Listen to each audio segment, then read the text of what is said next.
सभी को नमस्कार। इस वीडियो में हम लेसन 5 को आगे पढ़ने वाले हैं। किसान सुविधा ऐप। किसानों की सहायता के लिए 19 मार्च 2016 को राष्ट्रीय सुविधा ऐप की शुरुआत की गई। किसान सुविधा ऐप के जरिए किसान जलवायु, कृषि आदान, डीलरों, पौध संरक्षण, कृषि विशेषज्ञों एवं जिंसों के बाजार मूल्य आदि के बारे में जानकारी प्राप्त कर सकते हैं।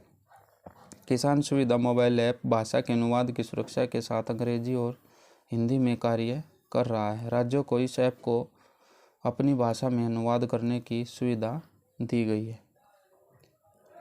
नेक्स्ट है agri market app. Agri market app के जरिए किसान अपने आसपास के लगभग 50 किलोमीटर क्षेत्र में स्थित विभिन्न मंडियों में विभिन्न कृषि उत्पादों के बाजार मूल्य के बारे में जानकारी प्राप्त कर सकते हैं। यह ऐप मोबाइल GPS के प्रयोग से प्रयोगकर्ता व्यक्ति की लोकेशन स्वतः ही पहचान लेता है और बाजार मूल्य भेज देता है। यदि प्रयोगकर्ता व्यक्ति GPS लोकेशन प्रयोग नहीं करना चाहता है तो ऐसी स्थिति में किसी भी मंडी और फसल का मूल्य प्राप्त करने का एक और विकल्प मौजूद है। फसल बीमा ऐप। फसल बीमा ऐप के माध्यम से किसान किसी भी क्षेत्र में किसी फसल के बीमा के लिए प्रीमियम के बारे में जानकारी प्राप्त कर सकते हैं। फसल बीमा ऐप फसल बीमा से संबंधित एक एकीकृत IT समाधान तंत्र है जिसके माध्यम से सरकार कृषि क्षेत्र से संबंधित सभी हितधारकों जैसे किसानों, बीमा कंपनियों, वित्तीय संस्थानों और सरकारी एजेंसियों को एकल IT मंच उपलब्ध कराकर बेहतर प्रशासन, समन्वय और पारदर्शिता सुनिश्चित करना चाहती है। फसल बीमा ऐप विभिन्न क्षेत्रों में विभिन्न प्रकार की फसलों, विभिन्न फसल बीमा योजनाओं एवं योजनाओं पर देय प्रीमियम इत्यादि सूचनाओं की किसानों तक डिजिटल रूप में पहुंच को सुनिश्चित करता है। पूसा कृषि मोबाइल ऐप का लोकार्पण 21 मार्च 2016 को प्रधानमंत्री के प्रयोगशाला से खेत के सपने को साकार करने के लिए किया गया है। भारतीय कृषि अनुसंधान संस्थान पूसा ने कृषि की उच्च उत्पादक किस्मों, बागवानी, फसल और प्राकृतिक संसाधन प्रबंधन के क्षेत्र में अग्रणी तकनीकों, एकीकृत पोषण प्रबंधन, पादप सुरक्षा, मृदा और जल प्रबंधन, यंत्रीकरण, नैदानिक प्रौद्योगिकी इत्यादि जैसे कई विकास किए हैं। यह ऐप किसानों का भारतीय कृषि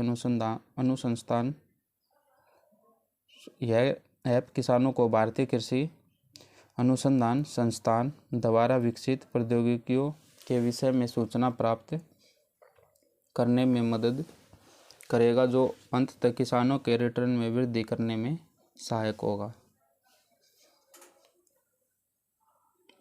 नेक्स्ट है इंडिया वेदर।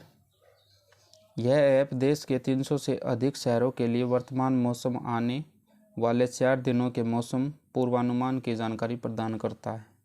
अतः किसानों को कृषि से संबंधित नई तकनीकों एवं प्रौद्योगिकी विकास के बारे में जानकारी प्राप्त होनी चाहिए ताकि किसान इन तकनीकों का प्रयोग व्यावहारिक रूप से अपने खेतों में करके अधिक कृषि उत्पादन प्राप्त कर सके। कृषि विस्तार सेवाएं कृषि अनुसंधान वैज्ञानिकों एवं किसानों के बीच खाई को पाटने का कार्य करती है। भारतीय कृषि अनुसंधान परिषद। कृषि अनुसंधान एवं शिक्षा विभाग कृषि एवं किसान कल्याण मंत्रालय के तहत एक स्वायत्तशासी संस्था है। रॉयल कमीशन की कृषि पर रिपोर्ट के अनुसरण में सोसाइटी रजिस्ट्रीकरण अधिनियम 1860 के तहत पंजीकृत और 16 जुलाई 1929 को स्थापित इस सोसाइटी का पूर्व नाम imperial council of agricultural research था। भारतीय कृषि अनुसंधान परिषद का मुख्यालय नई दिल्ली में स्थित है। इस परिषद द्वारा कृषि क्षेत्र से संबंधित हैंडबुक ऑफ एग्रीकल्चर प्रकाशित की जाती है। भारतीय कृषि अनुसंधान परिषद भारत में बागवानी, मत्स्यिकी और पशु विज्ञान सहित कृषि के क्षेत्र में समन्वय, मार्गदर्शन और अनुसंधान, प्रबंधन एवं शिक्षा के लिए सर्वोच्च निकाय है। भारतीय कृषि अनुसंधान परिषद ने देश में हरित क्रांति लाने और उसके बाद कृषि में निरंतर विकास में अपने अनुसंधान और प्रौद्योगिकी विकास से अग्रणी भूमिका निभाई है, जिससे वर्ष 1951 से 2018 के दौरान खाद्यान्न का उत्पादन 5.6 गुना, बागवानी फसलों का उत्पादन 10.5 गुना, मत्स्य उत्पादन का 16.8 गुना, दूध का 10.4 गुना और अंडा उत्पादन 52.9 गुना बढ़ा है। राष्ट्रीय खाद्य और पोषण सुरक्षा पर इसकी प्रत्यक्ष प्रभाव देखा जा सकता है।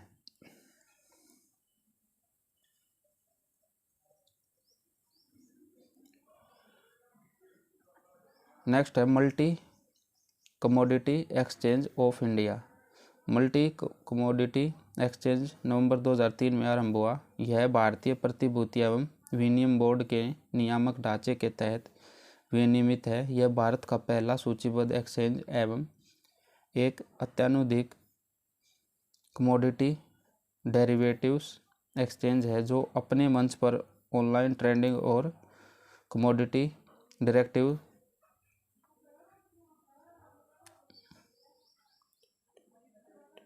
डेरिवेटिव सौदों के समाशोधन एवं निपटान की सुविधा प्रदान करता है, जिससे कि जोखिम प्रबंधन के लिए मंच उपलब्ध हो सके। MCX के मंच पर विविध सेगमेंट की वायदा संविदाओं जैसे बुलियन, औद्योगिक धातुओं एवं कृषि जिंसों में कारोबार उपलब्ध है। कृषि उत्पादों या जिंसों का वायदा बाजार। वायदा बाजार एक ऐसा बाजार है जिसमें मानकीकृत वित्तीय उपकरणों और भौतिक वस्तुओं का भविष्य की किसी पूर्व निर्धारित तिथि को क्रय विक्रय किया जाना तय होता है। जिस मूल्य पर कृषि उत्पादों का क्रय विक्रय किया जाता है, वह मूल्य अनुबंध के समय ही तय कर लिया जाता है। वायदा बाजार किसानों को किसी पूर्व निर्धारित मूल्य पर किसी भविष्य के समय विशेष पर कृषि उत्पादों जिंसों को विक्रय एवं सुपुर्दगी प्रदान करने की अनुमति देता है। एक किसान जो कि अपने कृषि उत्पाद के विक्रय में होने वाले उतार चढ़ाव को लेकर चिंतित है, वह फसल की कटाई के पूर्व ही अपने कृषि उत्पादों के विक्रय का वायदा कर सकता है। इस प्रकार किसान भविष्य में होने वाली कीमतों में परिवर्तन से सुरक्षा प्राप्त कर सकता है। भारत में प्रथम संगठित बाजार 1875 में स्थापित किया गया। इसका नाम बॉम्बे कॉटन ट्रेड एसोसिएशन था। वर्तमान में भारत में 6 प्रमुख राष्ट्रीय वस्तु विनिमय बाजार है। MCX है और NCDEX है, NMCE है और ICEX है, ACE है और UCX है। ये इनकी फुल फॉर्म है।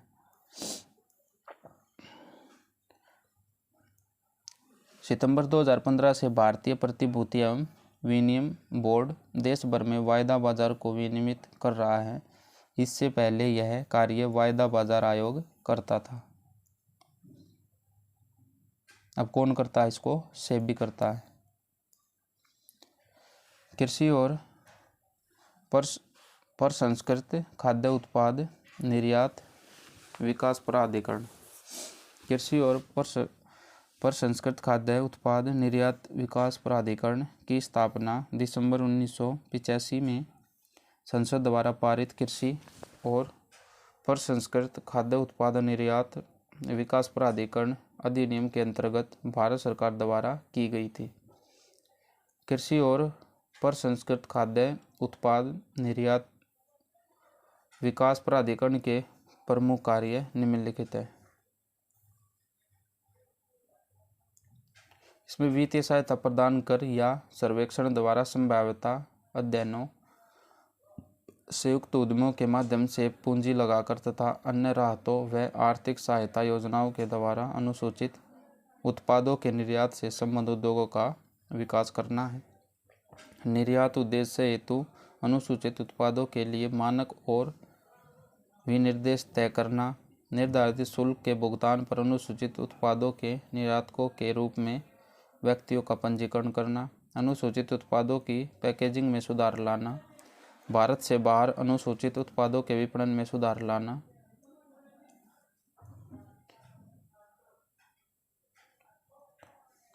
निर्यातोन्मुख उत्पादन का प्रोत्साहन और अनुसूचित उत्पादों का विकास करना है। भारत में राष्ट्रीय स्तर पर जैविक कृषि के केंद्रीय व सुव्यवस्थित विकास हेतु भारत सरकार के वाणिज्य एवं उद्योग मंत्रालय द्वारा सन 2001 में कृषि और प्रसंस्कृत खाद्य उत्पाद निर्यात विकास प्राधिकरण के माध्यम से जैविक प्रमाणीकरण की प्रक्रिया को नियंत्रित करने के लिए जैविक उत्पादन के लिए राष्ट्रीय कार्यक्रम की शुरुआत की गई। इस प्रमाणीकरण व्यवस्था के तहत NPOP द्वारा निर्धारित मानकों के अनुरूप कार्बनिक उत्पादों के प्रमाणीकरण की सुविधा प्रदान की जाती है एवं कार्बनिक खेती और कार्बनिक प्रसंस्करण के विकास को प्रोत्साहित किया जाता है। एपीडा को निम्नलिखित उत्पादों के निर्यात एवं संवर्धन व विकास का उत्तरदायित्व सौंपा गया है। फल, सब्जियां व उनके उत्पाद, मांस व मांस उत्पाद, कुक्कुट व कुक्कुट उत्पाद, डेयरी उत्पाद, कन्फेक्शनरी, बिस्कुट तथा बेकरी उत्पाद, शहद, गुड़ और चीनी उत्पाद, कोको तथा उसके उत्पाद व सभी प्रकार की चॉकलेट, अल्कोहल व गैर अल्कोहल पेय पदार्थ, अनाज व अनाज उत्पादक, मूंगफली व अखरोट, अचार, पापड़ व चटनी, पुष्प कृषि व पुष्प कृषि उत्पाद, जड़ी बूटी व औषधीय पौधे और गवरगम।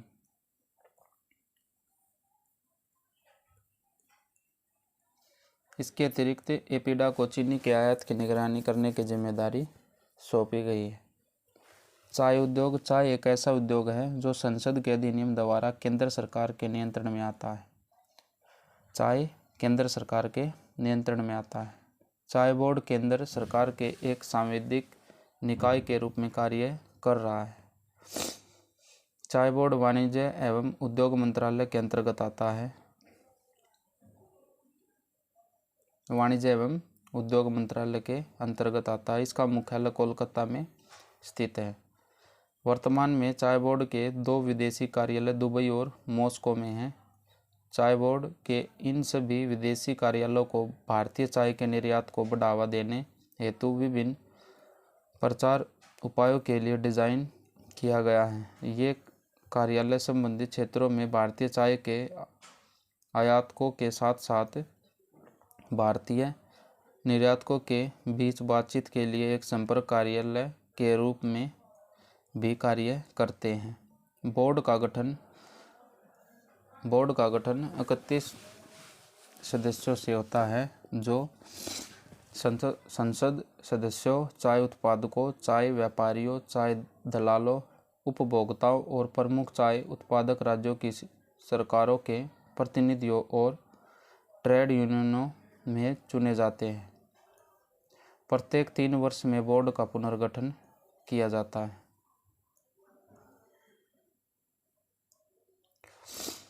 कृषि निर्यात नीति 2018। कृषि निर्यात नीति 2018 के माध्यम से कृषि उत्पादों के निर्यात को प्रोत्साहन मिलेगा एवं 2022 तक किसानों की आय को दोगुना करने का सरकार का लक्ष्य प्राप्त किया जा सकेगा। इस नीति के माध्यम से कृषि उत्पादों का निर्यात दुगुना करने में भी मदद मिलेगी और भारतीय किसान और उनके उत्पाद वैश्विक मूल्य श्रृंखला का हिस्सा बन सकेंगे। कृषि निर्यात नीति की संकल्पना में एक सक्षम नीति के माध्यम से भारतीय कृषि उत्पादों की निर्यात क्षमता को प्रोत्साहित करते हुए भारत को दुनिया में कृषि क्षेत्र की एक बड़ी ताकत बनाना और अपने किसानों की आय में बढ़ोतरी करना है। कृषि निर्यात नीति के उद्देश्य 2022 तक कृषि को मौजूदा 30 अरब डॉलर से बढ़ाकर 60 लाख अरब डॉलर करना तथा एक टिकाऊ व्यापार नीति के माध्यम से अगले कुछ वर्षों में इसे 100 अरब डॉलर तक पहुंचाना है।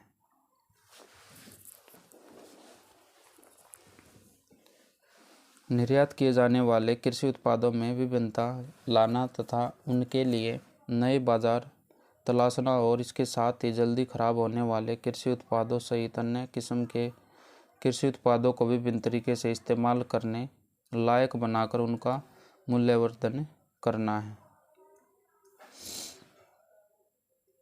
स्वदेशी, नवीन, जैविक, स्थानीय प्रजाति, पारंपरिक और गैर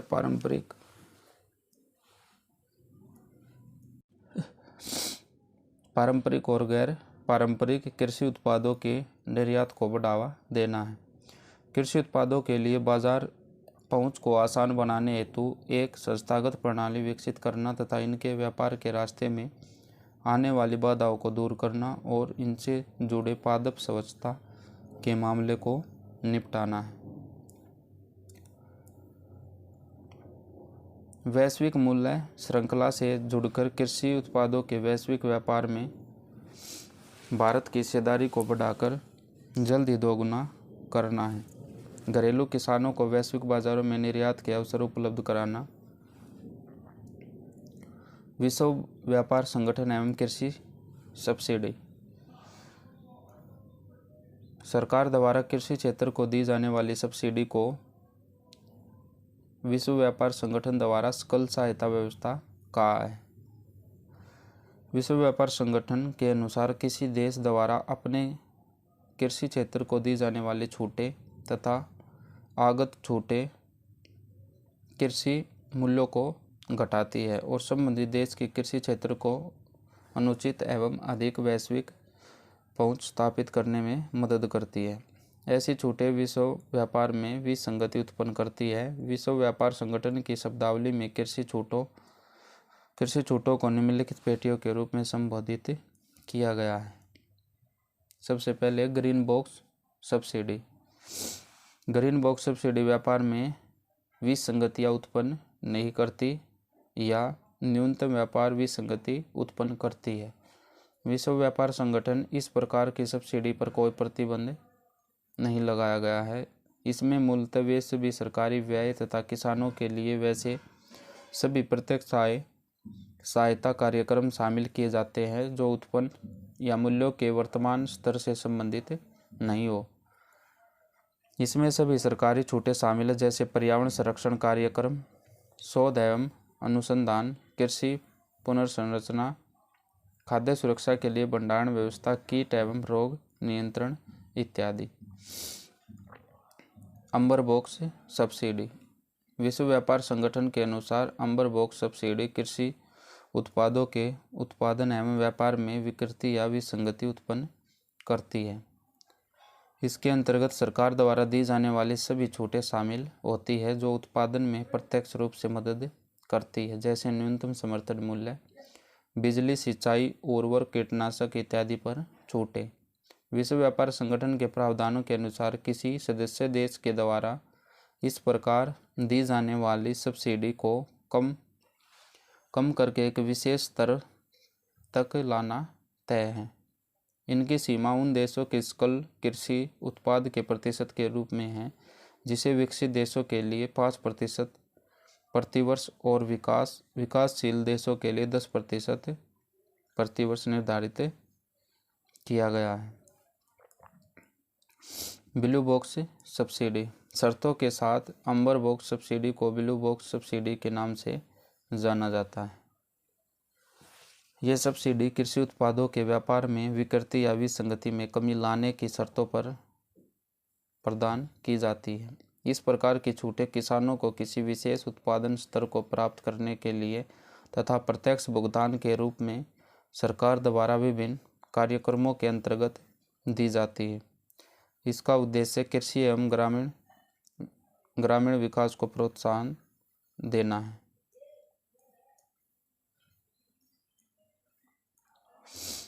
कृषि उत्पादन तथा कृषि उत्पादकता बढ़ाने के उपाय। भूमि सुधारों का बेहतर कार्यान्वयन, सिंचाई प्रणाली में व्यापक सुधार, उन्नत किस्म के बीजों का प्रयोग करना, भूमि एवं जल संसाधनों का समन्वित प्रबंधन, रासायनिक एवं जैविक उर्वरकों का उचित प्रयोग, कीटनाशकों का उचित प्रयोग, साख एवं विपणन सुविधाओं का विकास, कृषि क्षेत्र में यंत्रीकरण को बढ़ावा देना, कृषि क्षेत्र में उन्नत प्रौद्योगिकी का उपयोग, कृषि क्षेत्र में शोध एवं अनुसंधान को बढ़ावा देना,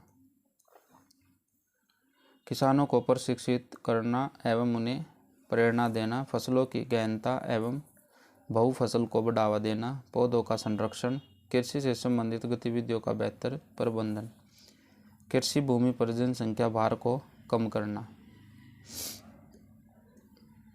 कृषि संबंध क्षेत्र, इसमें पशुपालन और डेयरी। भारतीय अर्थव्यवस्था में पशुपालन क्षेत्र कृषि का एक महत्वपूर्ण उप क्षेत्र है। यह क्षेत्र वित्तीय वर्ष 2014-15 से वित्तीय वर्ष 2020-21 के दौरान 7 से 9% की CAGR से बढ़ा है। कुल कृषि एवं संबंध क्षेत्र के स्थिर मूल्यों पर सकल संवर्धन में पशुधन का योगदान 24.3% से बढ़कर 30.1% तक हो गया है। भारत में पशुधन क्षेत्र के विकास से दूध, अंडे एवं मांस की प्रति व्यक्ति उपलब्धता में सुधार हुआ है।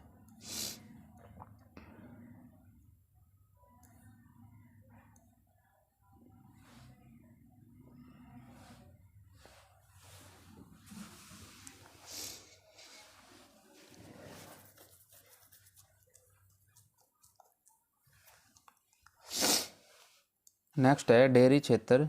डेयरी क्षेत्र राष्ट्रीय अर्थव्यवस्था से 5% का योगदान करने वाली सबसे बड़ी कृषि वस्तु है और 8 करोड़ से अधिक किसानों को प्रत्यक्ष रोजगार देता है। भारत दुग्ध उत्पादन में प्रथम स्थान पर है, जो वैश्विक दूध उत्पादन में 23% का योगदान देता है। देश में दूध उत्पादन लगभग 6.2% की चक्रवृद्धि वार्षिक वृद्धि दर से बढ़कर वित्तीय वर्ष 2020-21 में 209.96 मिलियन टन तक पहुंच गया है, जो वित्तीय वर्ष 2014-15 में 146.31 मिलियन टन था। वित्तीय वर्ष 2020-21 में दूध की अखिल भारतीय प्रति व्यक्ति उपलब्धता 437 ग्राम प्रतिदिन है। अंडा एवं मांस उत्पादन। खाद्य और कृषि संगठन कॉर्पोरेट सांख्यिकी डाटाबेस उत्पादन डाटा 2020 के अनुसार भारत दुनिया में अंडा उत्पादन में तीसरे और मांस उत्पादन में 8वें स्थान पर है। भारत में अंडा उत्पादन वित्तीय वर्ष 2014-15 में 78.48 बिलियन से बढ़कर वित्तीय वर्ष 2020-21 में 122.11 बिलियन रुपये हो गया है। वित्तीय वर्ष 2020-21 में प्रति व्यक्ति अंडे की उपलब्धता 91 अंडे प्रति वर्ष है। भारत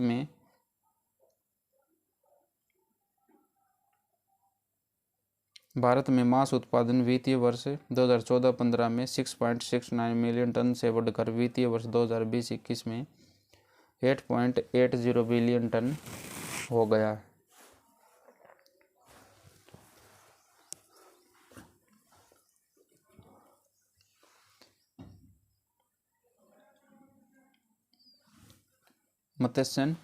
मत्स्य पालन। भारत विश्व का दूसरा सबसे बड़ा मछली उत्पादक देश है, जो वैश्विक उत्पादन का 7.56% हिस्सा उत्पादन करता है। यह देश के सकल मूल्यवर्धन में लगभग 1.24% और कुछ GVA में 6.7% से अधिक योगदान देता है। मत्स्य पालन क्षेत्र ने वित्तीय वर्ष 2020-21 में 145 लाख टन के रिकॉर्ड मछली उत्पादन किया है। वित्तीय वर्ष 2016-17 से मत्स्य पालन क्षेत्र की वार्षिक औसत वृद्धि दर लगभग 7% रही है। मत्स्य पालन भारत में लगभग 26 मिलियन से अधिक लोगों को आजीविका उपलब्ध कराता है। मछली पालन करने वाले किसानों की ऋण संबंधी जरूरतों को पूरा करने के लिए भारत सरकार ने वित्तीय वर्ष 2018-19 में पशुपालन किसानों के अलावा मत्स्य पालन के लिए भी किसान क्रेडिट कार्ड की सुविधा का विस्तार किया है, ताकि उन्हें उनकी कार्यशील पूंजी की ज़रूरतों को पूरा करने में मदद मिल सके। मौजूदा केसीसी धारकों के लिए क्रेडिट सीमा 3 लाख है, जबकि मत्स्य पालन के लिए नए केसीसी धारकों की सीमा केवल 2 लाख है। बजट 2023-24 में मत्स्य पालन क्षेत्र में 6,000 करोड़ के निवेश के साथ पीएम मत्स्य संपदा योजना की एक नई उप योजना शुरू करने का प्रावधान किया गया है, जिससे मछुआरे, मछली विक्रेता, सूक्ष्म तथा लघु उद्यम अपने कार्यों में और अधिक सक्षम बनेंगे और मूल्य श्रृंखला दक्षताओं में सुधार लाकर बाजार का विस्तार होगा। कृषि क्षेत्र के विकास हेतु सरकार द्वारा शुरू की गई विभिन्न योजनाएं एवं कार्यक्रम। प्रधानमंत्री किसान सम्मान निधि योजना देश के किसानों को आर्थिक मदद देने के लिए 1 दिसंबर 2018 को प्रधानमंत्री किसान सम्मान निधि योजना की शुरुआत की गई है। इस योजना का उद्देश्य सरकार द्वारा सभी भूमि धारक पात्र किसानों को निवेश अन्य जरूरतों के लिए सुनिश्चित आय सहायता प्रदान करना है। इस योजना के तहत सभी भूमि धारक पात्र किसान परिवारों की 6,000 प्रति वर्ष रुपये की दर से प्रत्यक्ष आय सहायता उपलब्ध कराई जा रही है। यह आय सहायता 2000 की 3 समान किस्तों में 4 महीनों के अंतराल पर लाभान्वित किसान के बैंक खातों में प्रत्यक्ष लाभ अंतरण के जरिए सीधे ही हस्तांतरित कर दी जा रही है। यह 100% केंद्र पोषित योजना है, जिसका वित्त पोषण भारत सरकार द्वारा किया जा रहा है और इससे लगभग 12.50 करोड़ किसान परिवारों को लाभ हो रहा है। इस योजना का वार्षिक व्यय 75,000 करोड़ रुपये आकलित किया गया है। पति पत्नी या पिता सरकारी नौकरी में है या पेंशन भोगी है तो उसे भी इस योजना का लाभ नहीं मिलेगा। राज्यों को लाभार्थियों को इसके पोर्टल पर अपलोड करना होगा। इसके बाद कृषि और किसान कल्याण मंत्रालय द्वारा लाभार्थियों के खातों में राशि हस्तांतरित कर दी जाएगी। यह दुनिया की सबसे बड़ी डीबीटी योजनाओं में से एक है। गुणक प्रभाव के माध्यम से इसने कृषि क्षेत्र के समग्र सुधार में योगदान दिया है। इस योजना ने कृषि आदानों को खरीदने के लिए किसानों की तरलता की कमी को दूर करने में सक्षम बनाया है। इसके अलावा इसने छोटे और सीमांत किसानों की कृषि आदानों और उनके दैनिक उपभोग, शिक्षा, स्वास्थ्य और अन्य आकस्मिक खर्चों के लिए धन की आवश्यकता को पूरा करने में मदद की है। फसल बीमा योजना 13 जनवरी 2016 को भारत सरकार ने प्रधानमंत्री फसल बीमा योजना नामक एक नई फसल बीमा नीति की शुरुआत की। 2016 की खरीफ फसलों से आरंभ की गई प्रधानमंत्री फसल बीमा योजना में सबसे कम प्रीमियम दर पर किसानों को पूरा संरक्षण प्रदान किया जाएगा। किससे शुरू की गई थी? खरीफ की फसलों से। इस योजना में एक मौसम में एक दर का प्रावधान किया गया है और साथ ही बीमित राशि कैपिंग का प्रावधान भी हटा दिया गया है, ताकि किसानों को पूर्ण बीमित राशि की क्षतिपूर्ति मिल सके। प्रधानमंत्री फसल बीमा योजना से पूर्व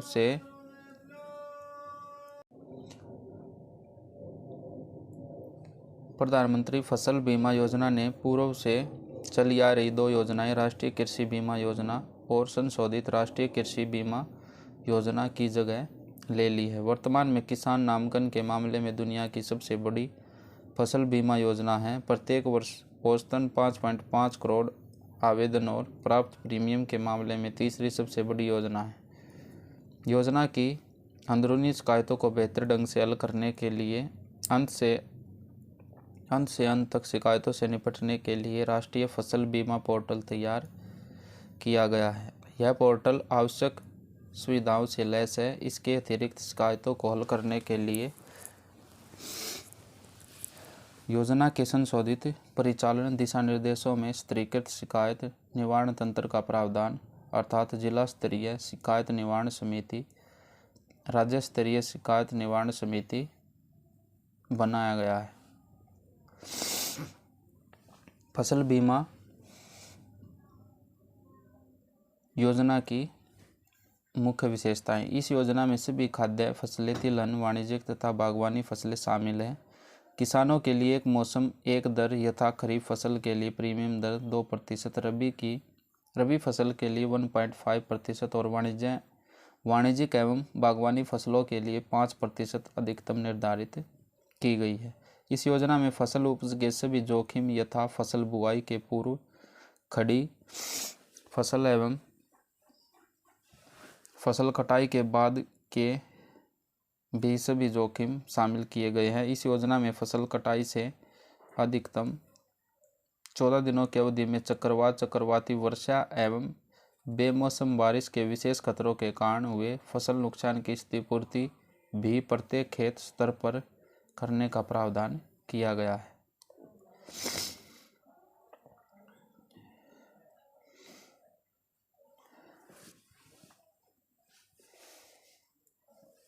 फसल बीमा योजना का तुलनात्मक अध्ययन एवं विशेषताएं।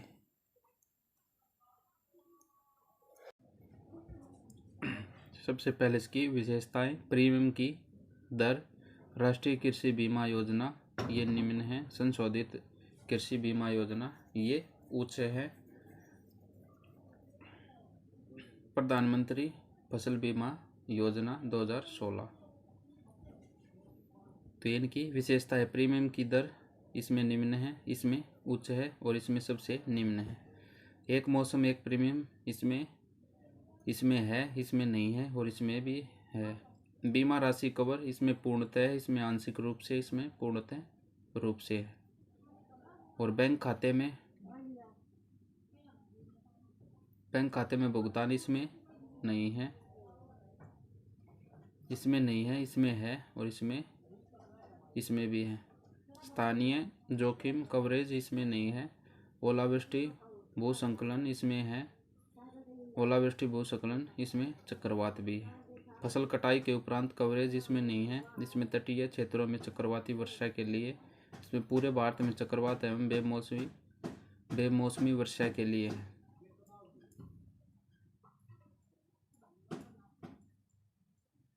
फसल बुआई न होने के कारण इसमें नहीं है, इसमें है, इसमें नहीं है। प्रौद्योगिकी का उपयोग इसमें नहीं है, यदि आवश्यक हो तो इसमें होगा, इसमें अनिवार्य है। जन जागरूकता इसमें नहीं है, इसमें भी नहीं है, इसमें है। प्राकृतिक आपदा के कारण संरक्षित बुआई के लिए बीमित राशि के 25% तक का अग्रिम भुगतान करने का प्रावधान किया गया है। इस योजना में बीमा पर कोई भुगतान सीमा नहीं होगी। इससे किसानों को पूरा संरक्षण मिल सकेगा। पहली बार सही आकलन और शीघ्र भुगतान के लिए मोबाइल और सैटेलाइट प्रौद्योगिकी के व्यापक उपयोग पर जोर दिया गया है।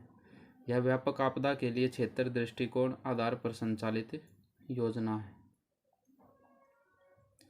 प्रधानमंत्री कृषि सिंचाई योजना मानसून पर खेती की निर्भरता को कम करने के उद्देश्य से एवं हर खेत को पानी पहुंचाने के लिए 2 जुलाई 2015 को भारत सरकार ने प्रधानमंत्री कृषि सिंचाई योजना को मंजूरी दी है। इस योजना में 3 मंत्रालयों नामतः जल शक्ति मंत्रालय, ग्रामीण विकास मंत्रालय तथा कृषि एवं किसान कल्याण मंत्रालय के विभिन्न जल संरक्षण, सिंचन एवं भूमि जल संवर्धन तथा जल वितरण संबंधित कार्यों को समेकित किया गया है। इस योजना को वर्ष 2025-26 तक बढ़ा दिया गया है। इसमें राज्यों द्वारा उपयोग तथा उनकी आवश्यकताओं को ध्यान में रखते हुए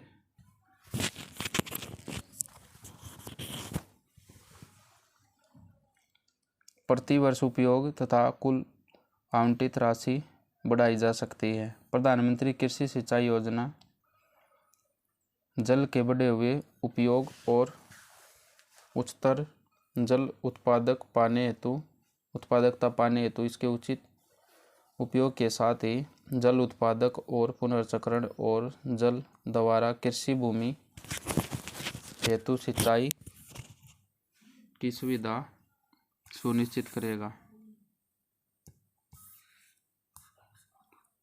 प्रधानमंत्री कृषि सिंचाई योजना के उद्देश्य योजनाबद्ध तरीके से खेतों में जल पहुंचाना, कृषि योग्य भूमि का विस्तार करना, सुनिश्चित सिंचाई का प्रबंधन, जलाशय पुनर्भरण, जल संरक्षण प्रणाली प्रचलनों के साथ साथ भूमि जल सृजन, पानी बहाव को रोककर उपयोग में लाना, जल उपलब्धता के अनुसार फसलों का चयन तथा आधुनिक सिंचाई तकनीक का प्रयोग करना।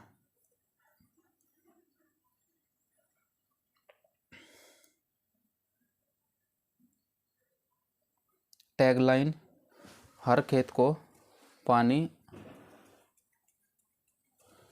और प्रति बूंद अधिक उत्पादन।